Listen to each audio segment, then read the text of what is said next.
Hello kids, welcome to Kiddo Academy. Today's subject EVS class 3.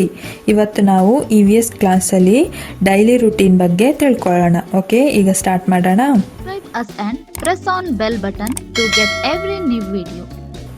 Get up ಅಂದರೆ ಬೆಳಿಗ್ಗೆ ಬೇಗ ಎದ್ದೇಳಬೇಕು. ಸ್ಕೂಲ್ಗೆಲ್ಲ ಹೋಗೋಕ್ಕಿರುತ್ತೆ ಅಲ್ವಾ ನಮಗೆ, ಅದಕ್ಕೆ ನಾವು ಬೆಳಿಗ್ಗೆ ಬೇಗನೆ ಎದ್ದೇಳಬೇಕು. ಆಮೇಲೆ ಏನು ಮಾಡಬೇಕು, ಬ್ರಷ್ ಮೈ ಟೀತ್, ಬೆಳಿಗ್ಗೆ ಎದ್ದು ಬ್ರಷ್ ಮಾಡಬೇಕು. ಯಾಕಂದರೆ ಬ್ಯಾಕ್ಟೀರಿಯಾಸ್ ಎಲ್ಲ ಇರುತ್ತೆ ಅಲ್ವಾ, ಅದಕ್ಕೆ ನೀಟಾಗಿ ಬ್ರಷ್ ಮಾಡಬೇಕು.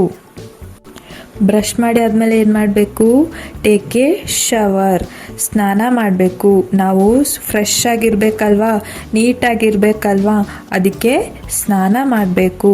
ಸ್ನಾನ ಆದಮೇಲೆ ಏನು ಮಾಡಬೇಕು, ಹ್ಯಾವ್ ಎ ಬ್ರೇಕ್ಫಾಸ್ಟ್. ಅಮ್ಮ ಬೆಳಿಗ್ಗೆ ಹೆಲ್ದಿ ಬ್ರೇಕ್ಫಾಸ್ಟ್ ಮಾಡಿ ಕೊಟ್ಟಿರ್ತಾರಲ್ವಾ, ಅದನ್ನ ಫುಲ್ಲು ನೀಟಾಗಿ ತಿನ್ನಬೇಕು. ಬ್ರೇಕ್ಫಾಸ್ಟ್ ಫುಲ್ ಖಾಲಿ ಮಾಡಿದ್ಮೇಲೆ ಹೊರಟು ಗೋ ಟು ಸ್ಕೂಲ್ಗೆ ಹೋಗಬೇಕು. ಸ್ಕೂಲಲ್ಲಿ ಕ್ಲಾಸೆಲ್ಲ ಮುಗಿಸಿ ಮನೆಗೆ ಬಂದು ಹ್ಯಾವ್ ಎ ಲಂಚ್, ಊಟ ಮಾಡಬೇಕು. ಅಮ್ಮ ನೀವು ಸ್ಕೂಲಿಂದ ಬರುವಾಗ ಲಂಚ್ ಪ್ರಿಪೇರ್ ಮಾಡಿಟ್ಟಿರ್ತಾರಲ್ವ, ಸೊ ಲಂಚ್ ಊಟ ಮಾಡಿ ಆದಮೇಲೆ ಟೇಕ್ ಎ ನ್ಯಾಪ್, ಸ್ವಲ್ಪ ಹೊತ್ತು ಒಂದು 2 hours ಚೆನ್ನಾಗಿ ನಿದ್ದೆ ಮಾಡಬೇಕು.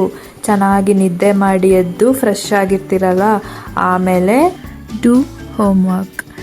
ಸ್ಕೂಲಲ್ಲಿ ಹೋಮ್ವರ್ಕ್ ಎಲ್ಲ ಕೊಟ್ಟಿರ್ತಾರಲ್ವ, ಅದನ್ನೆಲ್ಲ ಮುಗಿಸಿ ಸ್ವಲ್ಪ ಓದಿ ಬರೆದು ಎಲ್ಲ ಆದಮೇಲೆ ಪ್ಲೇ ವಿತ್ ಫ್ರೆಂಡ್ಸ್ ಜೊತೆ ಆಟ ಆಡೋಕ್ಕೆ ಹೋಗಬೇಕು. ನಿಮ್ಮ ಅಪಾರ್ಟ್ಮೆಂಟಲ್ಲಿ ಅಥವಾ ಮನೆ ಹತ್ರ ಎಲ್ಲ ನಿಮ್ಮದು ಫ್ರೆಂಡ್ಸ್ ಇರ್ತಾರಲ್ವ, ಅವ್ರ ಜೊತೆ ಸ್ವಲ್ಪ ಹೊತ್ತು ಟೈಮ್ ಸ್ಪೆಂಡ್ ಮಾಡಿ ಆಟ ಆಡಿ ಆಮೇಲೆ ಮನೆಗೆ ಬಂದು ಫ್ರೆಶ್ ಅಪ್ ಆಗಿ ಸ್ಪೆಂಡ್ ಟೈಮ್ ವಿತ್ ಫ್ಯಾಮಿಲಿ ಜೊತೆ ಸ್ವಲ್ಪ ಟೈಮ್ ಸ್ಪೆಂಡ್ ಮಾಡಬೇಕು.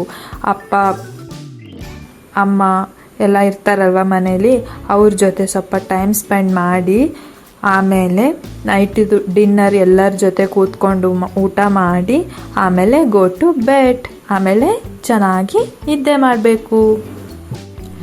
ಓಕೆ, ಡೈಲಿ ರುಟೀನಲ್ಲಿ ಏನೆಲ್ಲ ಮಾಡಬೇಕು ಅಂತ ಗೊತ್ತಾಯ್ತಲ್ವಾ. ಈ ವಿಡಿಯೋ ನಿಮಗೆ ಇಷ್ಟ ಆಗಿದ್ರೆ ಲೈಕ್ ಮಾಡಿ, ಶೇರ್ ಮಾಡಿ ಆ್ಯಂಡ್ ನಮ್ಮ ಚಾನಲ್ನ ಸಬ್ಸ್ಕ್ರೈಬ್ ಮಾಡಿ. Thank you for watching.